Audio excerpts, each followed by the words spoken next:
네, 이 말씀만으로도 우리가 이미 은혜가 충만하지 않습니까? 하나님께서 우리에게 시험을 감당할 수 있게 하시고 또 피할 길을 내주시고 우리가 승리하게 해주신다는 그 말씀인데, 그래서 오늘 제목이 승리의 확신입니다.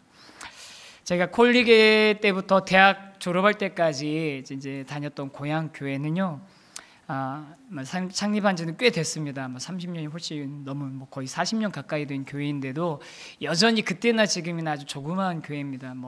중고등학생까지 다 탈탈 털어서 모아봤자 100명이 넘지 않는 그런 교회거든요. 그래서 작은 규모의 교회였는데, 제가 이제 고등학교에서 대학교를 진학하면서 담임 목사님이 새로 오셨어요.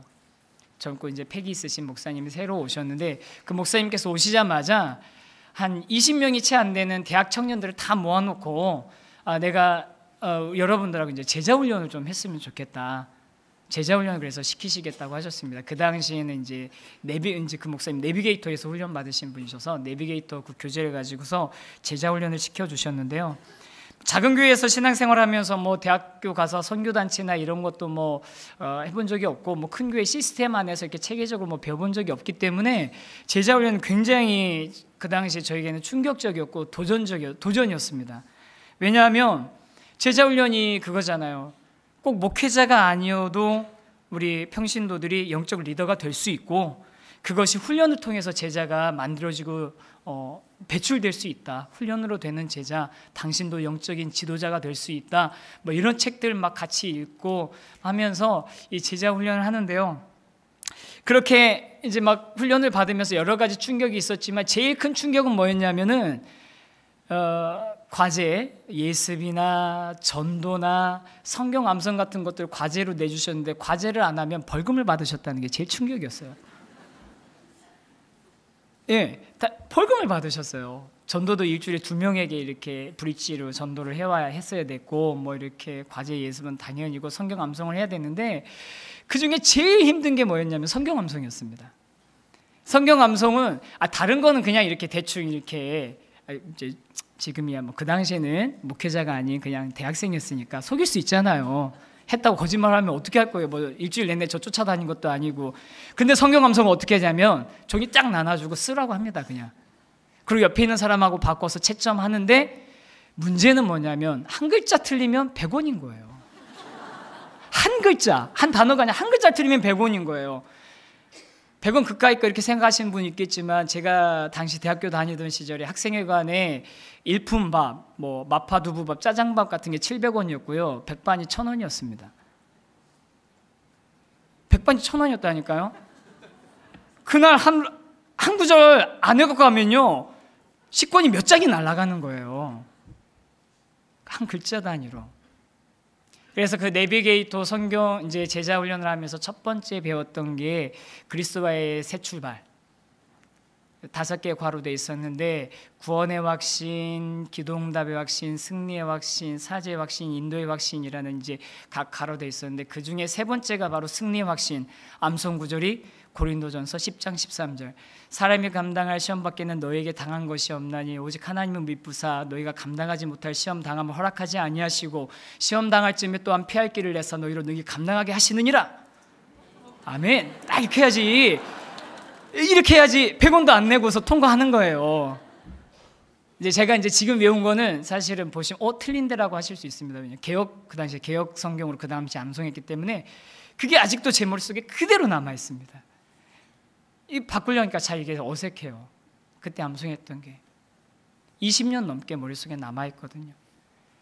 그때 100원이 아까워서 시도했던 그 암송, 그때야 머리도 더 잘 돌아가던 시절이어서 암송이 잘 됐지만요. 그런데 그렇게 외웠던 암송이 그 이후에 저의 신앙생활의 가운데 시험이 있을 때마다, 도전이 있을 때마다, 어려움이 있을 때마다 얼마나 큰 힘이 됐는지 모릅니다. 사람이 감당할 시험 밖에는 너에게 당한 것이 없나니 오직 하나님은 믿부사 너희가 감당하지 못할 시험 당함을 허락하지 않으시고 시험 당할 쯤에 또한 피할 길을 내사 너희로 능히 감당하게 하시느니라. 승리의 확신. 저는 그래서 요즘 우리가 교회에서 매주 한 구절씩 하는 그 성경 암송, 그 말씀 우리가 암송하는 것이 우리 평생에 붙들고 우리가 하나님 안에서 그 말씀으로 일어설 수 있는 그런 좋은 도구가 될 수 있게 되기를 간절히 소망합니다. 아멘이시죠? 그래서 이 말씀을 제가 다시 이렇게 생각하면서 말씀을 준비하면서 여러 가지 생각들이 났었는데요. 그런데 사실은 부끄러운 고백이지만 이 말씀, 오늘 이 설교를 다시 준비하게 된, 이 말씀으로 설교를 준비하게 된 계기는 제가 그동안 이 말씀을 좀 오해하고 있었기 때문에 그 오해했던 것을 다시 정리하면서 이것을 나눠야겠다라는 저의 스스로에 대한 고백이기도 하고 점검이기도 합니다. 왜냐하면 자칫 잘못하면 이 말씀 딱 이 한 구절만 보고 나면요, 이 말씀이 우리 인생에 고난이 있고 어려움이 있을 때 하나님께서 그 고난과 어려움을 피하게 해주신다라는 말씀으로 들릴 수 있기 때문이죠. 갑자기 이제 당황스러워 하시는 것 같은데요. 그거 아니면 뭔가 이렇게 생각하실 것 같은데, 만약에 그렇게 하나님께서 우리가 하나님한테 고난과 어려움이 있을 때 피할 수 있게 해달라고 간구하면 하나님이 그걸 피하게 해주시는 그것이 승리라고 말하는 것이라면, 사실 우리는 그냥 뭐 어떤 일이 있든지 다 하나님이 이 어려움들 좀 피하게, 좀 우리가 좀 이렇게 좀 수월하게 넘어갈 수 있게, 아니면 이게 우리가 원하는 대로 좀 다 순탄하게 원만하게 조금 더 잘 해결되게 해주세요라고 구하는 게 너무나 당연하고, 또 그 구한 기도에 대해서 하나님께서 이 말씀 그대로 순탄하게 그 문제들을 해결할 수 있도록 해주셔야지만 그게 성경적인 거예요. 그런데 여러분 한번 생각해 보세요. 여러분 이 가운데 계신 분들 중에 고난 당하신 분들 많이 계시죠. 어려움 당하신 분들 계시죠. 시련 당하시는 분들 계시죠. 그런데 그런 고난과 시련과 어려움 당할 때 하나님 앞에 기도하면 하나님께서 그렇게 우리가 기도하고 우리가 희망하고 우리가 간구하는 대로 그렇게 훌쩍 넘어가게 해주시던가요? 아멘이라시고 보면 제가 이제 그 다음에 할 말이 없긴 한데요. 우리의 삶은 실제와는 좀 다른 것 같습니다. 신방을 하면서 많은 성도님들을 만나는데 그 많은 분들이 어려운 일들을 당하는 경우를 제가 여러 번 접하게 될 수밖에 없습니다. 어떤 분은 잘 나가던 사업이 실패해서 엄청난 채무를 짓게 되고요. 어떤 분은 갑자기 암이나 심각한 질병에 걸리시기도 하고, 어떤 분은 배우자나 또는 자녀들과의 관계가 깨어져서 괴로운 상황에 놓이기도 합니다. 그런 분들이 하나님께 기도할 때 그 문제들이 즉각적으로 해결되어지는가를 살펴보면 전혀 그러지 않은 경우들이 너무 많아요. 여전히 상황이 안 좋은, 점점 만날 때마다 더 안 좋아지는 경우가 더 많은 것을 보면서 저도 안타까운 마음이 들 때가 많았습니다. 감당치 못할 시험 당함을 허락지 않으신다고 하셨는데, 물론 개인에 따라서 더 다르겠지만 정말 저런 시련은, 저런 어려움은 정말 도저히 감당할 수 없을 것 같다고, 내가 저 입장이어도 나는 감당 못했을 것 같다라고 그렇게 탄식이 나오는 상황에 놓여 있는 분들 많이 뵀고요. 또 그런 상황을 겪는 분들에게는 이 말씀이 도대체 받아들여지지, 수납되어지지 않는 말씀일 것 같습니다. 그래서 어떤 분들이 이렇게 얘기하시는 거 제가 들은 적이 있습니다. 이렇게 고난이 좀 이렇게 나올 거, 이렇게 좀 자기가 좀 시련을 당할 것 같으면, 좀 뭔가 문제가 막 꼬일 것 같으면 하나님한테 이렇게 기도하라는 거예요. 하나님, 저는 그만한 깜이 안 된다고. 하나님, 그런 시련 저한테 주시지 마시라고. 깜이 안 된다고 얘기하라고. 그러면 하나님이 그런가 보다 하고 이렇게 넘어갈지 모르겠다고. 우스갯소리처럼 하는 말이지만 가시가 들어있는 말이잖아요. 피할 길을 주신다고 하셨는데 대부분은 어떤 문제가 생기면 그 문제가 잘 해결되기보다는 오히려 다른 문제들까지 얽히고 설켜가지고 이건 도대체 피할 길이 아니라 사면초가 길이 없어요. 도대체 방법이 없어요. 뚫고 나갈 수가 나오지를 않아요. 그런데 왜 하나님은 이렇게 말씀하셨을까요? 왜 사람이 감당할 시험밖에는 우리가 당하지 않는다?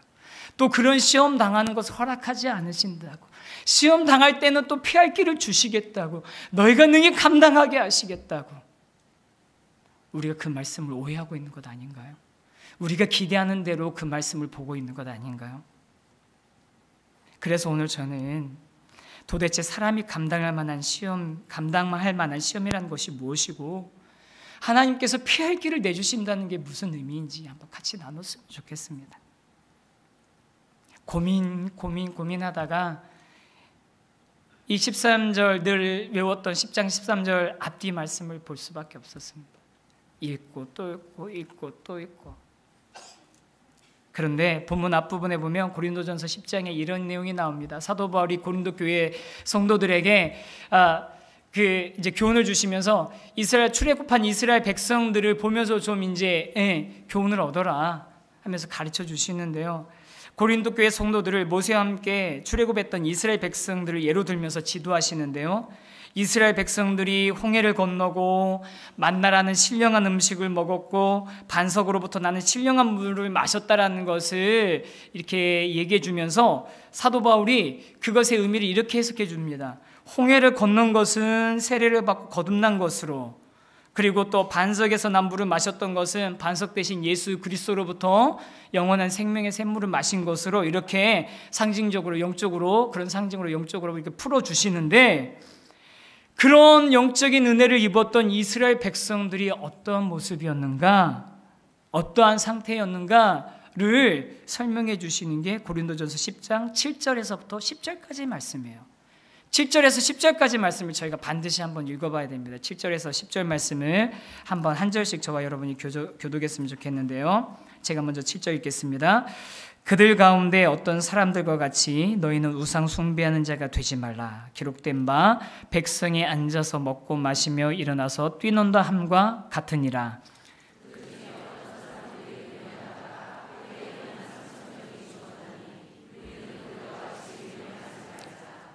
그들 가운데 어떤 사람들이 주를 시험하다가 뱀에게 멸망하였나니 우리는 그들과 같이 시험하지 말자. 어떤 사람들이 멸망시키는 자에게 멸망하였나니 너희는 그들과 같이 원망하지 말라. 뭡니까? 하나님으로부터 해방됐습니다. 어둠의 권세로부터, 이방신으로부터 해방됐습니다. 홍해라는 바다를 건너서, 하나님 갈라주시는 그 바다를 건너서 이전 삶이 죽고 수장되고 새로운 삶을 얻었습니다. 하늘에선 만나가 내립니다. 날마다 일용할 양식, 뿌리지도 않고 가꾸지도 않아도 먹을 수 있게 해주십니다. 메추라기를 몰아붙여 주셔서 그냥 고기를 풍성하게 먹게 해주십니다. 그런 은혜들을 누렸어요. 반석에서, 샘을 파지 않아도 반석에서 물이 나서 그 물을 마시게 해주셨습니다. 그럼 이스라엘 백성들은 어떻게 됩니까? 하나님 찬양하고 하나님 높여드리고 하나님만 섬기고 하나님 내 평생의 주를 찬양하며 주님 앞에 서겠습니다라고 고백해야 되는데, 그들이 어떻게 했냐면요, 우상 숭배하고 음행하고 하나님을 시험하고 원망했다라고 기록하고 있습니다. 그러면서 뭐라고 얘기하냐면, 그들에게 일어난 이러한 일은 본보기가 되고 또한 말세를 만난 우리를 깨우치기 위하여 기록되었는데, 그런즉 선줄로 생각하는 자는 넘어질까 조심해라. 사람이 감당할 시험밖에는 너에게 당한 것이 없나니라고 이어지는 거예요. 무슨 얘기입니까? 성도 여러분, 고린도전서 10장 13절에서 말하는 시험당한다는 것은 우리가 흔히 그냥 쉽게 생각하는 고난당하고 고통당하는 것을 말하는 것이 아니라, 참 하나님이 아닌 거짓 우상에게 끌리고 육체의 정욕에 사로잡히고 하나님이심을 시험하고 하나님의 은혜에 감사가 아닌 원망을 하는 유혹에 빠지는 것을 이야기하는 것입니다. 그래서 시험이라는 단어를 유혹이라는 단어로 바꾸면 조금 더 이해가 쉬워집니다. 사람이 감당할 유혹밖에는 너희가 당한 것이 없나니 오직 하나님은 미쁘사 너희가 감당하지 못할 유혹당함을 허락하지 아니하시고 유혹당할 즈음에 또한 피할 길을 내사 너희로 능히 감당하게 하시느니라.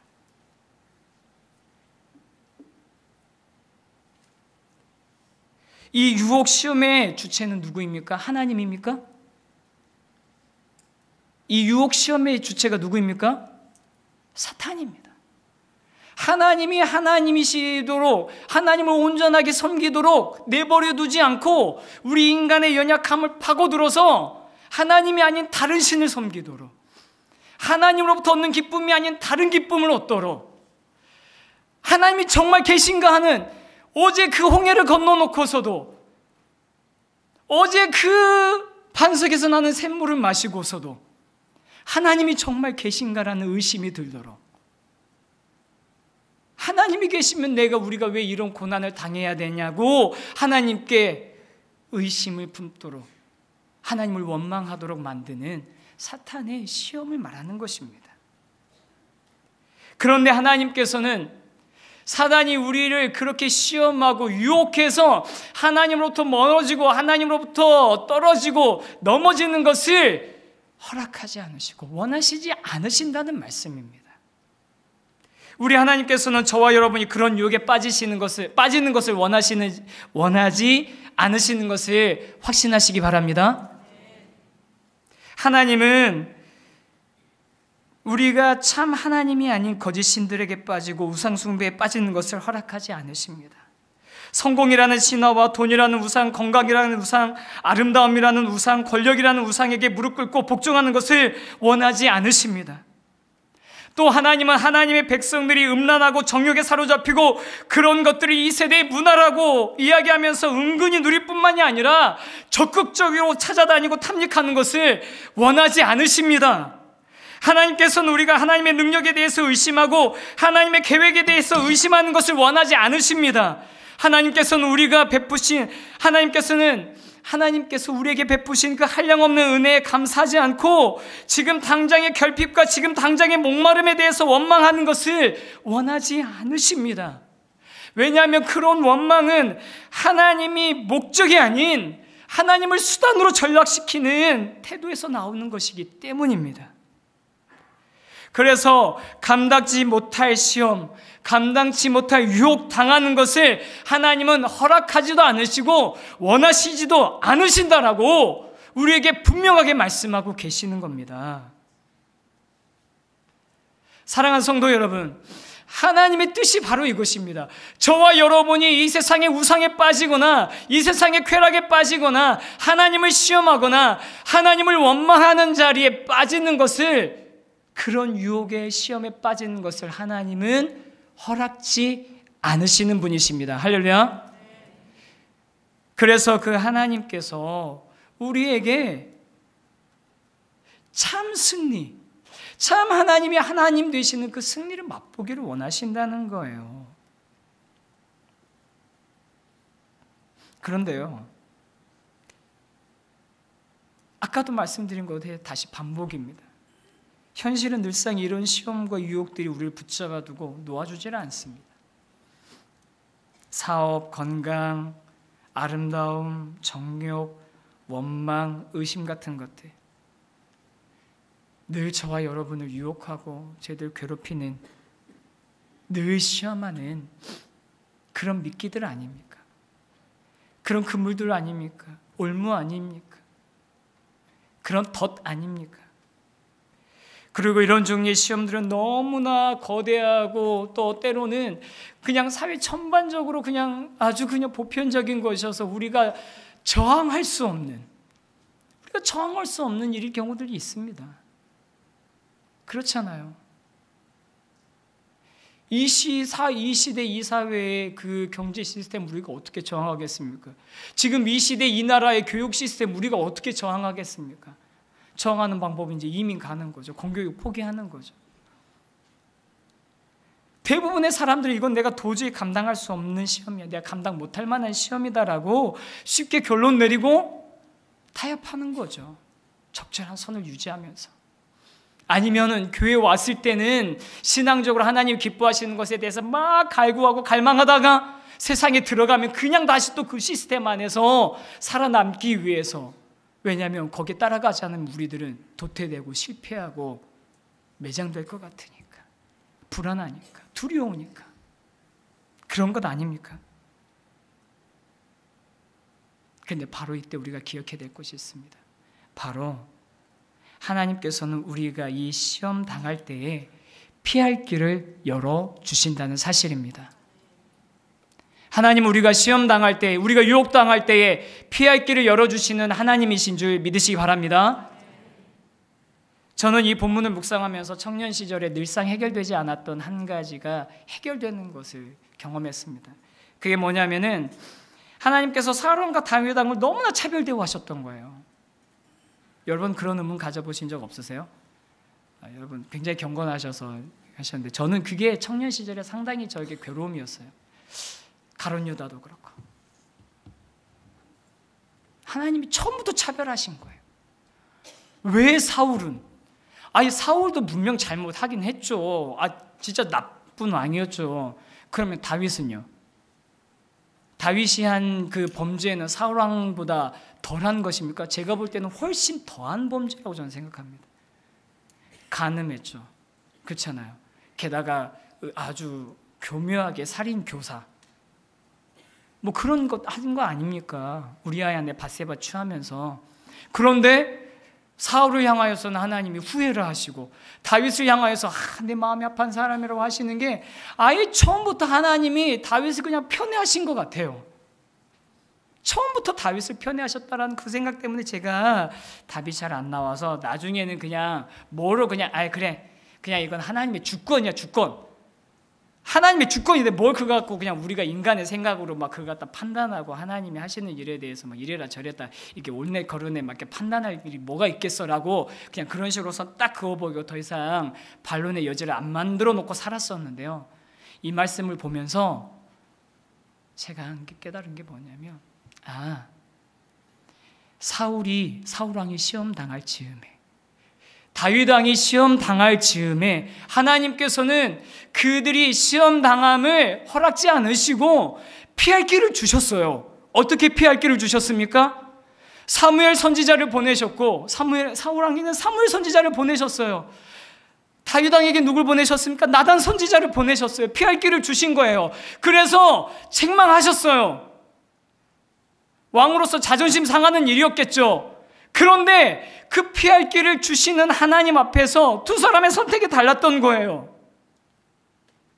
다윗은 하나님 앞에서 하나님이 주신 이 책망을 내가 내 이전의 죄악에서 악한 길에서 벗어나 돌이킬 수 있는 피할 길로 여기고 그 길을 따라갔는데 비해서 사울은 하나님이 피할 길을 주셨는데 자존심을 세우고 백성들의 눈치를 보고 내 왕의 지위가 내 체면이 깎여 날아갈까 염려하며 핑계하며 사무엘의 옷자락을 바짓가랑이를 잡고 백성들과 장로들 앞에서 나를 축복해달라고.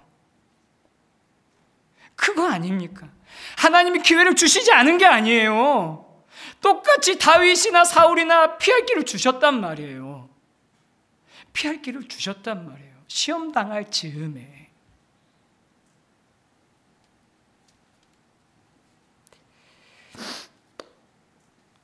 사랑하는 성도 여러분, 저와 여러분은 지금 어떤 유혹, 어떤 시험에 빠져 있습니까? 우상 숭배, 어디 가셔서 막 이렇게 우상 앞에 절하시는 분들이 여기 설마 계시겠어요? 그런데 한번 생각해 보시죠. 이미 우리는 너무 많은 우상들을 섬기고 의지하면서 살아가고 있지 않습니까?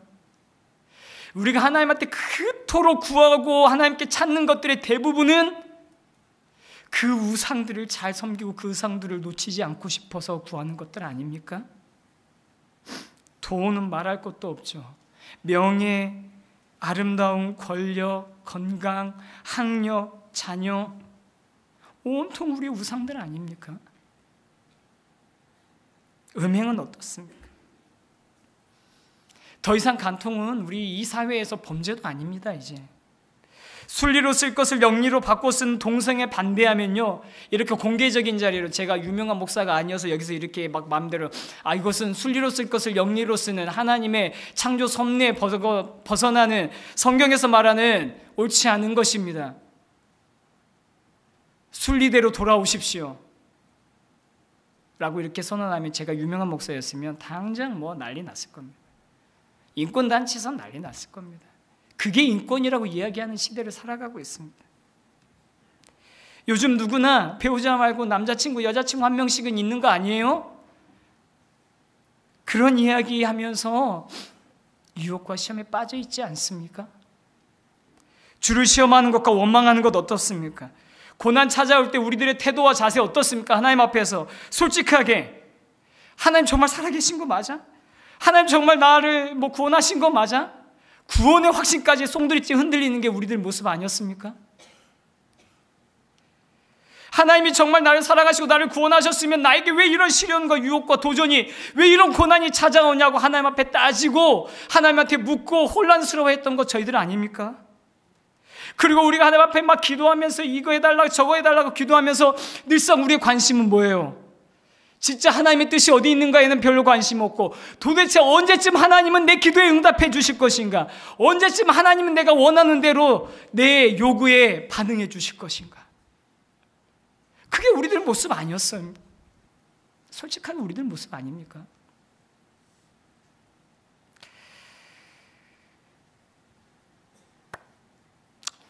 정말 죄송합니다. 자꾸 몰아붙이고 뭐라고 여러분들에게 하는 것 같아서 죄송한데, 여러분에게 말씀드린 게 아니라 저 자신에게 하는 말입니다.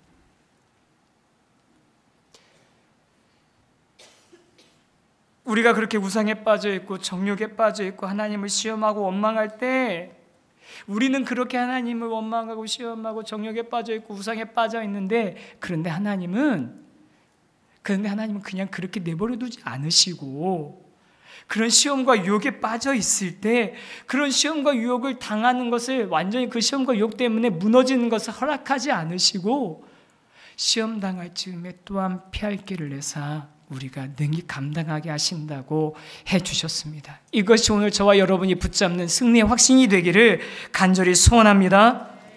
하나님은 피할 길을 주시겠다고 약속하셨습니다. 우리가 일반적으로 사업에 실패하면 이것을 고난이라고 얘기하고, 그 고난을 피할 수 있게 해달라고 기도하기 쉽습니다. 질병에 걸리면, 건강에 이상이 생기면 그 고난을 벗어나는 데만 온통의 관심이 쏠리기 마련입니다. 입시나 취업을 위해서 기도하면서 실패라는 고난을 피할 수 있게 해달라고 하나님께 매달립니다. 필요한 것들이 채워지지 않고 당장 해결해야 할 문제들이 생기면 그것을 고난이라고 여기면서 피할 수 있게 해달라고, 피할 수 있게 해달라고, 그렇게 우리가 하나님한테 간구해 왔습니다. 그런데 여러분, 제가 한번 묻겠습니다. 혹시 그 고난이, 우리가 고난이라고 말하는, 피하고 싶었던 그 고난이, 우리가 쫓았던 우상, 우리가 쫓았던 정욕, 우리가 쫓았던 그런 신화, 우리가 마음속에 품고 있던 하나님을 향한 시험과 하나님을 향한 의심, 원망, 그것들을 피하도록, 그것으로부터 벗어나도록 해주는 피할 길이고, 또 그것들을 피할 수 있도록 우리들이 깨우치고 정신 차리고 하나님 바라보게, 하나님께 집중하게 만들어주는 그런 하나님의 섭리와 도구인 줄 우리가 깨달을 수 있으면 좋겠습니다. 시험이나 이 고난이나 아니면 이런 환난이 그 자체가 축복은 아닙니다.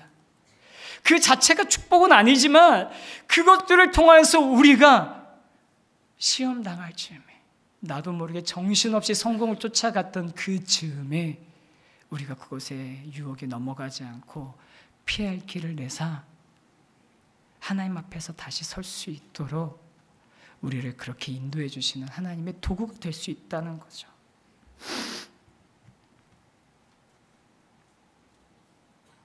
담임 목사님께서 얼마 전에 말씀해 주셨던 것처럼, 설교 준비를 잘 안 하고 강단에서 목회자가 아주 망신을 당하게 되면 그것이 하나님께서 그 목회자를 정말 사랑하셔서 허탄한 성공의 신화에 빠져있는, 경건의 모양은 있지만 능력이 하나도 없는 그 사람을 정말 파멸의 길에서 건져주시는 것 아니겠냐고 하신 말씀, 이 설교 오늘 준비하면서 저에게 너무 양심의 가책이 됐어요. 무려 6주라는 시간을 주셨음에도 불구하고 허덕허덕 하면서 이렇게 하면서, 이럴 때 하나님께서 입술을 둔하게 하시고, 이럴 때 하나님께서 말이 안 나오게 하시고 실수를 연발하게 하신다면, 그게 하나님께서 저를 향한 피할 길일 텐데, 그런 생각도 했었습니다. 오늘 아침에 어떤 성도님을 만났습니다. 이 말씀 때문에 막 고민하며 도대체 이게 무슨 의미야? 그래서 뭐가 어떻게 된 건데?